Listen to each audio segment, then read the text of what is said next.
They told me my land was the safest place for the overflow. That word safest made it sound like water needed somewhere soft to land. But when the third flood came, I realized they didn't mean safe for me. I live on 7 acres just outside of town. Most people don't notice it, just a place to grab gas and use the restroom. Rolling pasture, a split rail fence I built myself, and a red shed that leans a bit to the left because I misjudged the foundation one hot July day. The land slopes gently downhill from the north where there used to be scrub trees and an abandoned soybean field. Then it sold. A development company from Raleigh bought it, scraped it clean, and in less than a year we had Harbor Point Commons big box stores, a chain pharmacy, and one of those coffee places where they never get your name right. Acres of asphalt all squared off like the earth had been ironed flat. At first I thought it was progress. More jobs, more tax money, maybe a better grocery store than the one that thinks wilted lettuce is just a suggestion. My neighbor Dale was thrilled. "Property values are going to jump," he'd say, like it was the only thing he ever thought about. Then the rain came. I didn't think much of it. The storms here roll in fast, the kind where the sky turns green for a minute and you're standing on your porch counting the seconds between lightning and thunder. I watched it from my kitchen window, coffee in hand. Next morning, my lower pasture was wet. Not puddled, but wet, like someone had laid a clear tarp across it. I shrugged it off. Ground saturated, I thought. The new construction up the hill probably churned the soil. The second storm came 2 weeks later. Harder. Longer. When I walked out after it passed, my boots sank deeper into the earth than they ever had before. The grass near the north fence was gone. Not flattened gone like a scalp shaved down to dirt. Mud streaks ran in long, deliberate lines, all pointing down toward my shed. Something in my gut tightened. I followed the streaks uphill, boots making that sucking sound wet earth makes when it doesn't want to let go. At the property line where my old fence meets their shiny new parking lot, I stopped. There it was, a concrete channel, clean, precise.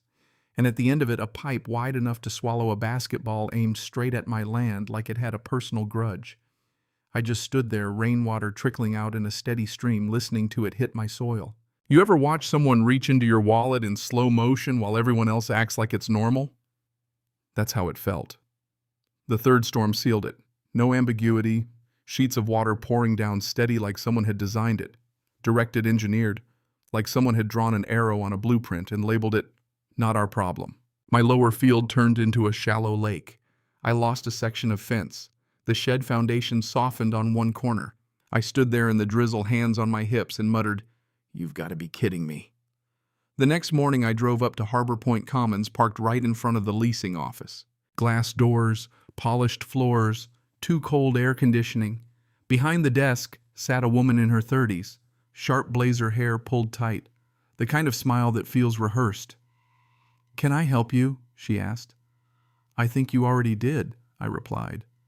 She blinked and I explained the flooding, the runoff, the channels, the pipe aimed right at my pasture. She listened with that kind of customer service patience you give someone upset about expired coupons. "That's how drainage works," she said finally. "Water flows downhill."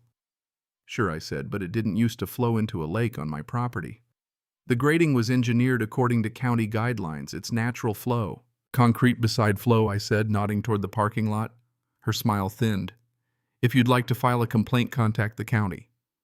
Translation: not our problem. I went home and dug through everything I could find. My original survey. The county's records on the development approval. After some digging, I found the site plans. 2 retention ponds, positioned to catch runoff before it ever reached the property line. I drove back up the hill, walked the perimeter again. No ponds, just more channels and pipes, all pointed straight at me. That night I sat on my porch, the lights from the shopping center flickering on. Delivery trucks beeped in the distance like mechanical crickets. I thought about my dad. He bought this land when I was 12, paid it off over 20 years working double shifts at the mill. He used to say land doesn't lie. People do. The land tells you what it is, what it can handle. But people will promise anything if it saves them $1. I wasn't angry yet, just certain. And certainty is quieter than anger, but it lasts longer. When the next storm warning came, I didn't feel dread. I felt ready.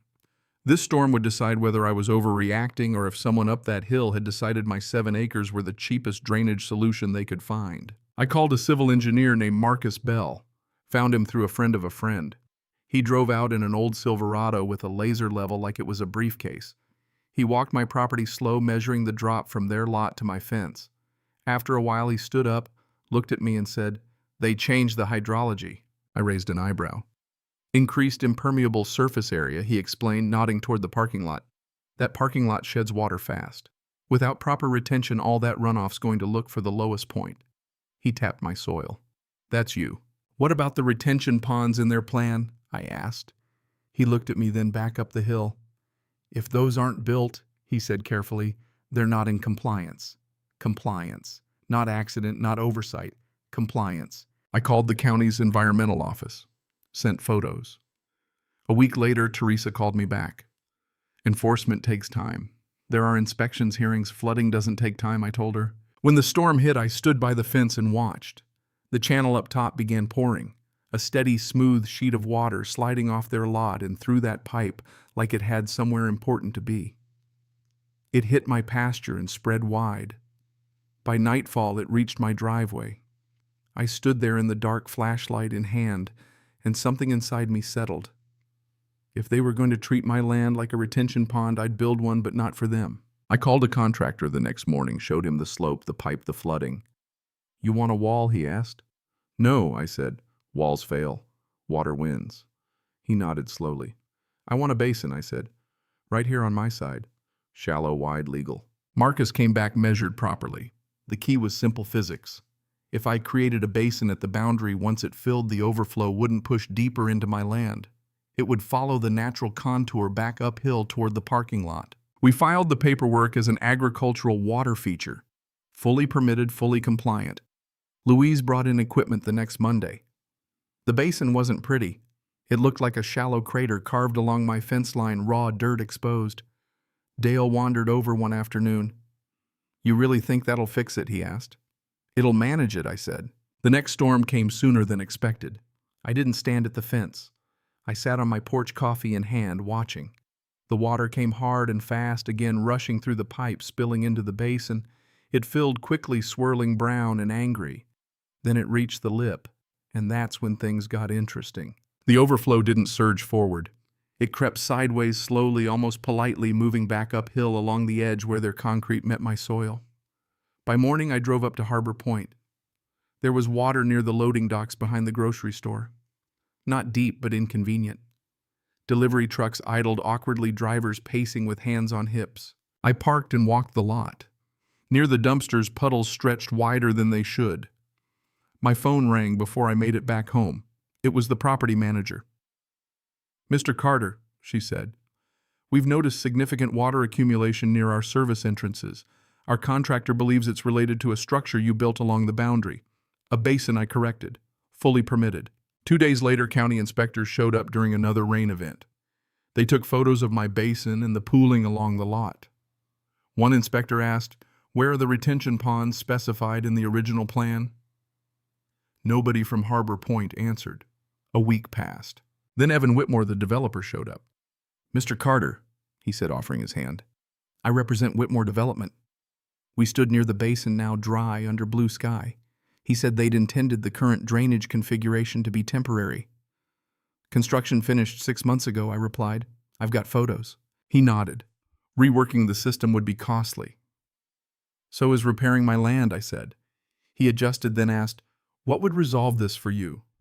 "I want water handled where it lands," I said.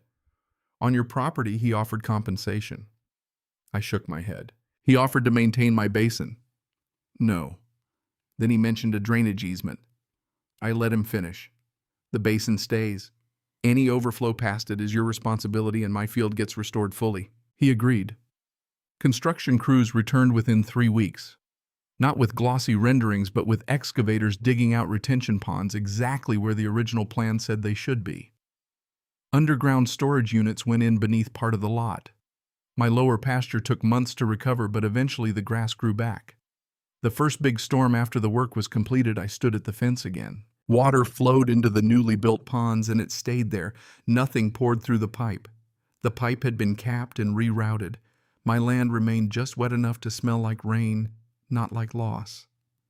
Evan sent a formal letter confirming compliance. No apology, but the work spoke for itself. Dale came over that evening. "I'll be damned," he said, looking at the dry pasture. "You actually pulled it off." I took the bottle from him. "Didn't pull anything," I said. "Just stopped letting it slide downhill." Some folks think I was stubborn. They think I should have taken the money and avoided the escalation. But here's what sticks with me.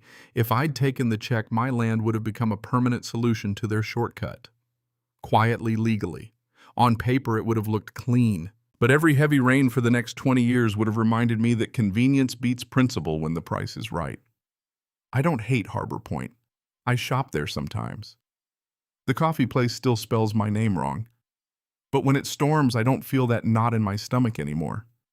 I feel something steadier. This whole thing changed me. It made me realize how easy it is for small concessions to become permanent losses.